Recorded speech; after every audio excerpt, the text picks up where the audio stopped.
Hello, everyone, and welcome to Health and Happiness at Work. This podcast is for busy working adults trying to figure out how to better take care of themselves and others. My name is Katie, and I will be your host. We are here today because adulting is hard and because busy working adults spend more time at work than anywhere else.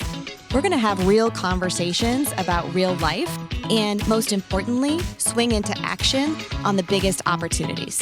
We're going to talk about ways to layer health, fitness, and wellness directly into your workday so that you feel fantastic. I cannot wait to dive deeper into each of these topics related to health and happiness. You are not alone. Hello, everyone. This is Katie Tombaugh from Wellness Collective with the Health and Happiness at Work podcast. Welcome to episode 5. Today, we are talking about how to find your flow. Hey, I'm going to define flow a few different ways. And just to back up a moment, as I've mentioned on previous episodes, there will be times where our content is pretty targeted, and I'm giving quick, simple, effective takeaways for you to run with and layer directly into your workday. On the flip side of that, there will be episodes where we dive a little bit deeper into one particular topic or what I call focus area. So our focus area for today is find your flow, and these are supportive strategies for winning the day at work and home. So a little bit about my vision for today. We are going to talk about understanding the concept of flow, and flow is used a variety of ways in the English language. So I will define it for our purpose today, a couple of specific ways. From there, we will dive into the big benefits of establishing greater flow into your workday. And finally, I really want to support you in creating a day that you love, that serves you well, both personally and professionally, because you feel like you have flow and you are able to go with the flow. So let's dive in. In my industry, corporate wellness, workplace wellness, there is talk sometimes about the importance of work-life balance. Now, I like the word balance. Don't get me wrong. I like the word balance when we talk about fitness. I like the word balance when we talk about the body and the gut and mood. These are all good ways to use the word balance. I do not like the word balance when thinking about life, because when I hear work-life balance, my brain pictures scales. You can probably picture what scales look like, right? There's a right side and a left side, and ideally they're balanced and they're even. And so when I think about it through that lens, it's kind of ew, because it's implying that 50% of the time we're focused on work demands and 50% of the time we're focused on home demands or life in general, personal life. And that is just not my experience of life, right? I mean, this podcast is for busy working adults. So we are at work, willing to bet, more than anywhere else in the week during our waking hours, right? So there are many weeks where there's a lot of demand at work. And that, I think, only increases depending on what projects and deliverables you have. Now, that said, we've spoken about how life happens, especially when we were speaking on stress mastery and resiliency. So life happens. I can think about times when the phone rang and family is telling me about an unexpected health diagnosis. Someone was rushed to the ER. Someone discovered spots on a scan. I remember the day I made the decision to leave my marriage. I remember going into labor in the middle of the grocery store. True story. So life happens, and there will always be surprises. The school calls. Your kid has a fever. Got to drop what you're doing. So in my opinion, and from my perspective, and in my experience of life and working and having a family, you go where the day takes you. And so you can have best laid plans, but at the end of the day, we as adults have to respond to what's actually happening, not what we thought would happen in that day or in that moment. And it sure as hell is not 50-50 Monday through Friday if you work a typical schedule. So I'm going to abandon the term work-life balance I have for a while. I have some other terms I prefer, and we'll look at those. So I like to say life is more of a dance than a balancing act. And you're going to see in just a moment why dance is so special to me, or you'll hear, I should say, why dance is so special to me. And maybe some of you have seen this meme on the social media, and it says this at the top: optimist, someone who figures that taking a step backward after taking a step forward is not a disaster. It's more like a cha-cha. So I'm a Latin dancer. I dance the cha-cha-cha along with all the other things. And it's true. I see life as a dance because sometimes we're taking steps forward progressively and repeatedly. Sometimes we're taking steps back. Sometimes there's a pause or a hesitation. Sometimes we lean to one side. We lean into something. We lean away. We do that in dance. And sometimes we spice things up, So I like to say life is more of a dance. I prefer the terms work-life integration. I prefer the term find your rhythm, find your flow, go with the flow. I think these are healthier phrases and words for us to adopt and embrace and encourage in the workplace and in the workday. So I mentioned previously, I'm a dancer. I discovered at a very early age that dance was my thing. And I need to give my parents some credit because they saw that it was my thing before I saw it was my thing. So rewind to, let's call it 1989. And I don't know if you remember the show Star Search with Ed McMahon. Britney Spears was on that, by the way. And the performers would come on and do their performances, and I would be improvising and bouncing around the living room and leaping and twirling, and I had zero training. I just was getting in on it, even though I had no clue what I was doing. And so at that point, my mom offered me dance lessons, and the rest is history. So I have been dancing ever since age 9. Actually, my fitness journey started even earlier. I think I started doing aerobics with Mary Lou Retton at like age 6 or 7. So I've always been born to move, and I always knew that when I moved my body, whether it was aerobics or dance or whatever, I was all in. Mind, body, spirit from a young woman. And so we're going to talk about that today, how to find tasks, hobbies, activities, things that you layer into your life and your workday that put you in this state of flow where you are fully immersed. I also mentioned my life experiences and how it has shaped this perspective.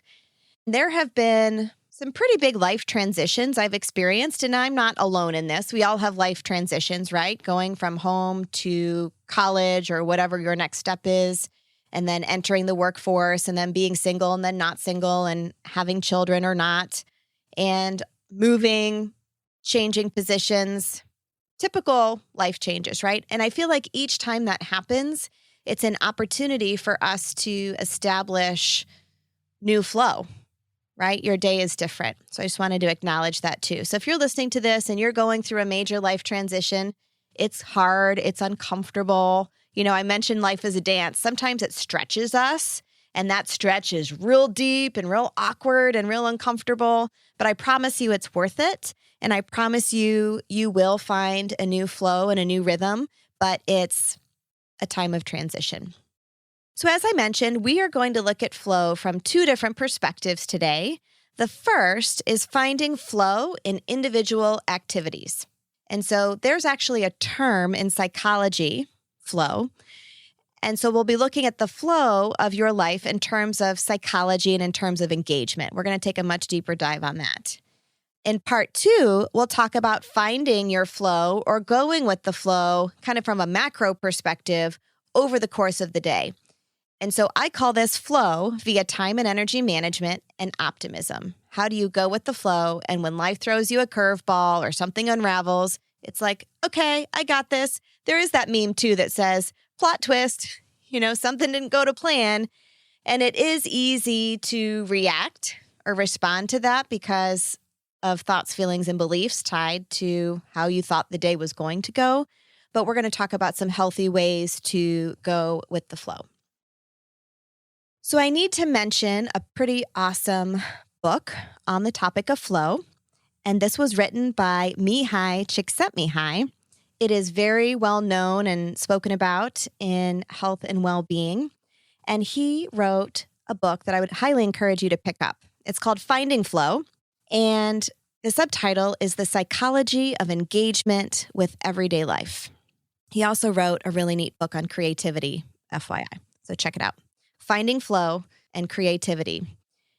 What I love about this subtitle, The Psychology of Engagement with Everyday Life. Engagement is a super hot buzzword in our culture right now, but especially in my industry of workplace wellness. Human resources and employers everywhere are saying, how do we drive engagement? How do we drive engagement? It's like the word. And it's a great question because at work, some people are more involved or all in, as we say, than others. And so what drives that or shapes that? I think engagement is further complicated and challenged right now because many workplaces are still in a work from home model. And we've spoken about that quite a bit already. And some people like work from home and some people don't. But regardless of that, it is hard to get the team kind of rallying and on the same page and engaging socially, and it's tough. So anyways, I digress. What I like about this subtitle is it says engagement with everyday life. So I have a belief and a strong feeling that if we can support people in connecting to hobbies and interests and tasks at work that are interesting and meaningful, engagement will go up in life overall. People will find themselves as an active participant in their own life and loving their own life, and that will shape how they show up at work. So I think from the workplace perspective, I think there are things employers can do to support and encourage this awesome and healthy work-life integration. But then I think each of us as individuals, anyone who's listening to this, we can choose to figure out what engagement with everyday life looks like. How do we really enjoy our day-to-day experiences? What is flow? It can be defined as a state in which you are so involved in an activity that nothing else seems to matter. Let me say that one more time. A state in which you are so involved in an activity that nothing else seems to matter. I like to say so immersed, so in the zone that you are not watching the clock, right? You are just going in your rhythm of whatever it is you're working on. You know, I'm smiling at the podcast producer here. Her name is Gina, because I anticipate that when she is in production mode and she is listening and editing and working her magic, that she is in flow. And I anticipate she'll look up and be like, oh, it's 11 o'clock at night. I should probably wrap up my day. I just kind of know her. And so I offer this up because flow, I think, is a special experience. And there's opportunity for us to have that experience many times throughout the day if we shape our day that way. And you might be listening and say, no, you know, my work is mundane and I don't love my job or whatever the challenge is. But I would argue that you could influence your workday, and we'll look at ways to do that. So next, I kind of want to talk about how challenging an activity is, because sometimes we shy away from challenge. We kind of spoke about this when we talked about the upside of stress or healthy stress, putting demands on yourself. And there really is benefit to having some challenge or interest layered into your day. Because what researchers have found is that if challenge is too low, you are bored. If something's not interesting to you, you're bored. I think this happens sometimes when we watch Netflix. Meh, boring, change it, pause it, abandon, you know? But it could also happen in your workday. You might be really checked out at work because you're bored. Your job doesn't have any challenge, therefore you're like going through the motions. So it's easy to be checked out and disengaged when you're bored all day long. Same could be true in your hobby. If I went to a dance class that wasn't slightly challenging, I might say, well, this is a little boring. This is stuff I did a few years ago. Now, I'm sure I could always learn or grow from the experience, absolutely. But I would invite you to look for the moments of boredom in your day and unpack that a little bit and say, why am I bored in this moment? Researchers have also discovered that life is more interesting and engaging for us when we have the skills necessary for the challenge at hand. So if you did not have the skills available for the task at hand, you might feel worried or anxious or restless or, again, want to disengage or opt out, as opposed to an activity where you have all the skills and you kind of push up your sleeves and puff up your chest and say, here I come, this is my jam, right? So if we combine the two and we find that there is some challenge and there are skills at hand for that challenge, people are more likely to experience that state of flow. Now, anytime I speak on these different focus areas related to health and well-being, I like to acknowledge that wellness is integrative. There are a lot of moving parts that influence one another. So topics related to flow. Let's talk a little bit about motivation. Motivation is something that comes up repeatedly when I work hands-on with people in a coaching perspective. And I will hear people say things like, oh, I'm just not motivated, or I have no willpower, I'm not disciplined, or I just can't get going.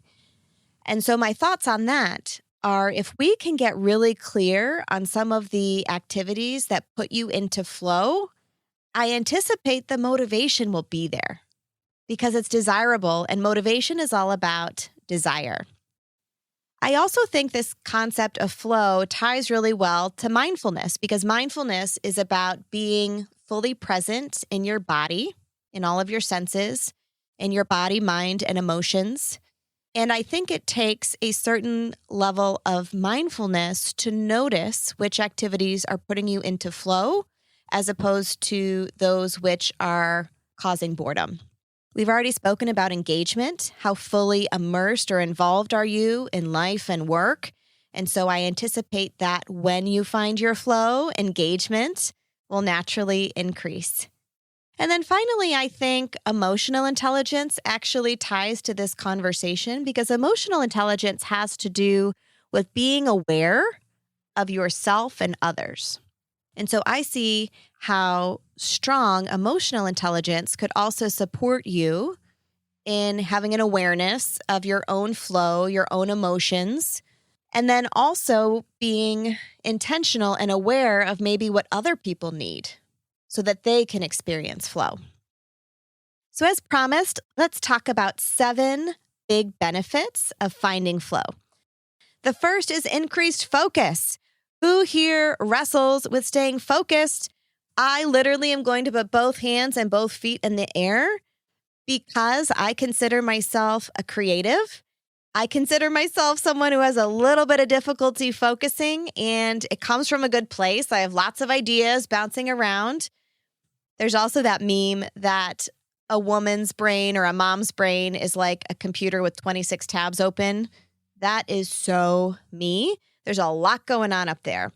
So when I find flow with speaking or writing or dancing or journaling, these are my favorite things. Working in my garden.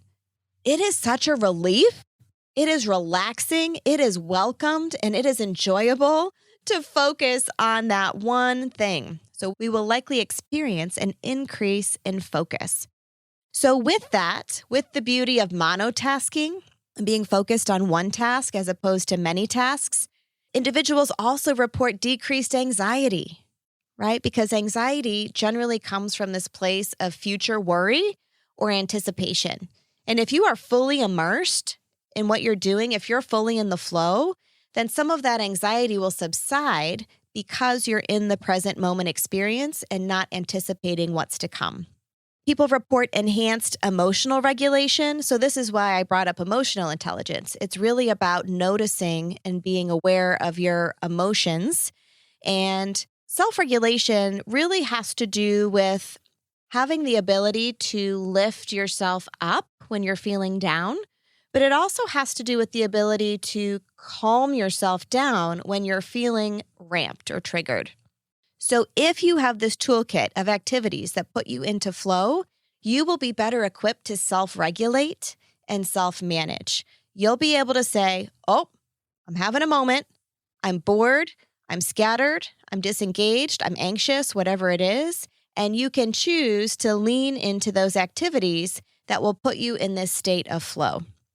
Because flow is generally reported as a positive experience, I anticipate you being more intentional with the use of your time, energy, and talents. Many people wrestle with boundaries and how to make choices around how to use time, energy, and talents. But if you are committed to staying in that place of flow, it will inform your decision-making and how you choose to map and shape your day, where you choose to commit yourself. I anticipate feelings of success, pride, and accomplishment because, again, these activities associated with flow are slightly challenging, but you have the skills at hand to do those challenges. So it is likely to produce something, some product that you feel really proud of. Coming back to Gina as our example, she gets into flow, she's editing, she's working her magic on her audio masterpiece, and I anticipate she would have this huge sense of accomplishment afterwards. And then finally, increased autonomy or control, decision-making ability over time, body, and mind. Again, with a toolkit, you have a little better odds of success and being really clear on what you need, and that can inform your decision-making, and that control feels good. So I did want to share with you some of the characteristics of flow. I have sprinkled them in as we go, and I actually pulled this specific list from Psychology Today. And they say that characteristics of flow include no agony over failure, right? When you're really in the moment, and this ties to mindfulness as well, judgment tends to fall away because you are enjoying the process. When someone is in flow, they generally have clear goals at every step. Maybe there's a repeatable process, and so that feels good. There's immediate feedback to one's actions. There's something that you're working on and you're kind of learning and experiencing as you go. There's generally a balance between challenges and skills. This one's my favorite. There's a sense of timelessness, or time is almost distorted. So as opposed to you checking the clock every 5 minutes and feeling like time is going at a snail's pace, you will find that time flies. Runners will report this high, that once they're warmed up and once they're in their rhythm and cadence of running and they get that runner's high or in the zone, they will report feeling like time sort of dissipates. And that's how I feel when I'm dancing or performing. I have no concept of time. And if you are someone who is very triggered by time, again, I'm going to have both hands and both feet in the air. Time can really wear on me. So I've spent a lot of time exploring it and discovering it. This sense of timelessness is awesome and welcomed. Again, the process is enjoyable, not the result. So a lot of times in wellness, we will say it's not about the destination, it's about the journey. But that seems to be a characteristic of flow as well, that when you're so immersed in the creative process, or for some people, it could be analyzing data and they're just so into it, or writing strategy, or all of us have different brains, neurodiversity, it's all good. So we find that people enjoy the process and not just that outcome, but the outcome, I think, feels productive and awesome as well. And then finally, a disappearance of self-consciousness and distractions. So to use dance as my example, when I am fully in flow, I'm enjoying the experience so much that the caring of what other people think starts to fall away. And that is also really awesome. Now, I also have some moments on the dance floor where I'm hung up in my analysis paralysis and I'm not totally in flow and I do care what people think. But when you fully get into the state of flow, it all falls away. And that's probably where that saying, dance like no one's watching, comes from. It's that you don't even care, you're just all in. So here are some recommendations for how to find your flow in individual activities throughout your workday and your home life. I'd invite you to be intentional. Choose to do activities that support your flow and not those which leave you feeling bored and checked out. I invite you to commit to experiencing that daily. If you are not accustomed to experiencing that state of flow, that state of contentment, that state of immersion and just enjoying the process, you are missing out. So let's figure out what that looks like for you. For me, it is not running. Running is distress for me. But hey, maybe for you it is running. But there are infinite ways this could look. I'd invite you to abandon multitasking as the norm. I think as a culture, we have a real problem with this. Look at time spent in the car. I mean, it is not uncommon for people to be driving the car, on a call, or attempting to text, super unsafe, while eating and drinking and managing a child's argument with their sibling in the back seat. I mean, we try to do a lot of things at once. And I think that happens during the workday too. And I'm really scared to know how much multitasking is going on with all of these virtual work meetings right now. I was just speaking yesterday and this topic came up. I was within an employer's workday speaking to about 60 of their employees. And I said, this is awkward, but I'm going to say it anyways. I anticipate some of you are multitasking right now. It's okay. I can't see you. Your cameras are off, but I'm pretty sure I'm right. Pretty sure you're checking email, checking your notifications, eating, drinking, attempting to listen to some of what I'm saying. We are constantly multitasking, and I don't think we really realize what a drain that is on our central nervous system by the end of the day. So that was a very long tangent for me to encourage you to monotask and experience some flow. Look for opportunities to enjoy the process, especially when it's slightly challenging and you have the skills at hand. I think perhaps the best takeaway I could offer up for today is to notice when you are and are not in flow and why. So ask yourself, am I in flow? Yes or no? And if not, why? Is it too boring? Is it not challenging enough? Do I not have the skills at hand? What is causing you to feel so checked out? Because that is what you can potentially influence the most. There's a quote from Jim Rohn, which I thought was worth offering up for today's topic, and it goes like this: either you run the day or the day runs you. I think we can all relate to that. There are days where we feel in the driver's seat and in control, and control in general feels good to most people. On the flip side of that, we've likely all had a day that completely unraveled, and the day just kind of beat us up, smacked us up. And so there are always variables that we can influence within our workday and within our life. All right, so I'm going to wrap up today by just reminding you from a macro perspective, kind of looking at your whole day in its entirety. How can you go with the flow? So this is a little different perspective because my previous discussion of flow was being in the flow in very specific tasks or activities. Now we're going to pull it back, look at your entire day and look at the rhythm and the transitions and the flow of your entire day, start to finish. I think there are opportunities for time management. Now, time management could be its own topic, so let's make a side note for that. And when it comes to time, it's important to look at boundaries and how effective those are. Are they there? Are they not there? There's this idea of time blocking. That's kind of its own art. But if you're feeling like you don't love the flow of your day, look at time, look at boundaries, look at where people are allowed to schedule meetings or not schedule meetings. I was just in an event last Friday where we were talking about how awesome would it be if employers said to their teams, let's not schedule any meetings between 12 and 1. Let's adopt the mindset that that is your time. That's your time for self-care. That's your time for recharging your batteries, for refueling, and adopting that norm and that guiding principle of respect other people's lunch hour. Don't throw a 12:30 meeting on their calendar. So I think there's some real opportunities there to change the flow of the day. You might also consider a time audit. Time audit means you itemize all the minutes of your day to see where your time is going, see where you can influence the flow of your day.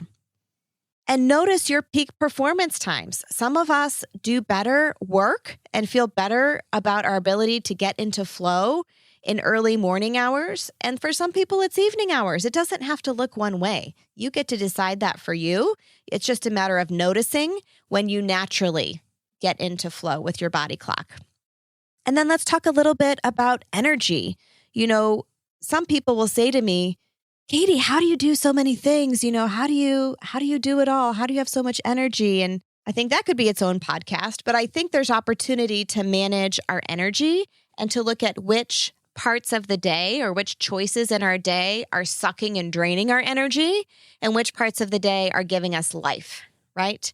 So I would encourage you to give yourself more transition time in your workday to allow for better self-care. What we are finding in 2020 and 2021 with all these virtual meetings and a lot of work days, people are running from an 8 o'clock to a 9 o'clock to a 10 o'clock to an 11 o'clock to a 12 o'clock. And this goes till 7 o'clock at night. And people are putting meetings on the calendar at 7 a.m. and 7 p.m. when we never would have done that before. So people are frigging tired. The life is being sucked out of them with all of these virtual meetings. And we need to have transition time to take care of ourselves. So protect your time and establish a flow from one commitment to the next that allows you to have a moment to breathe, literally. I would invite you to establish routines that you love and look forward to. We've spoken about this in some of our other episodes, having that early morning routine and that evening routine that, again, supports the flow of your day. And then perhaps most importantly, 2 more takeaways before we wrap up today. I would encourage you to reframe those hiccups or surprises in the workday. Somebody cancels on you, somebody no-shows, somebody responds to an email in a way that just sets you off. Use it as an opportunity to pause, experience whatever emotion you're having, and then shift gears and say, I have the gift of time back. I have the gift to choose how I respond to this. We can change the flow of our day with our attitude alone. And then perhaps most importantly, I've said this a couple of times, discover activities that naturally put you into flow and prioritize those within your day. So with that, we are complete for today. I hope this deeper dive into finding your flow and going with the flow and establishing a cadence and a rhythm and activities that serve you well was supportive to you, because I fully believe that whether you work for someone else or you work for yourself, you can influence your workday. You have a voice and you know yourself better than anyone else. So if your workday is causing you to disengage, get clear on why that is, get clear on what might put you into greater flow, and have a conversation about it, right? Have a conversation about it with your employer. If you're all in and you want to stay there, help to shape and influence your workday. Trust me, they want you to be engaged. We want employees to be engaged with their employment and their work. And I have a vision that everyone can be more engaged with life. So we will be back for episode 6 shortly. We'll take a little different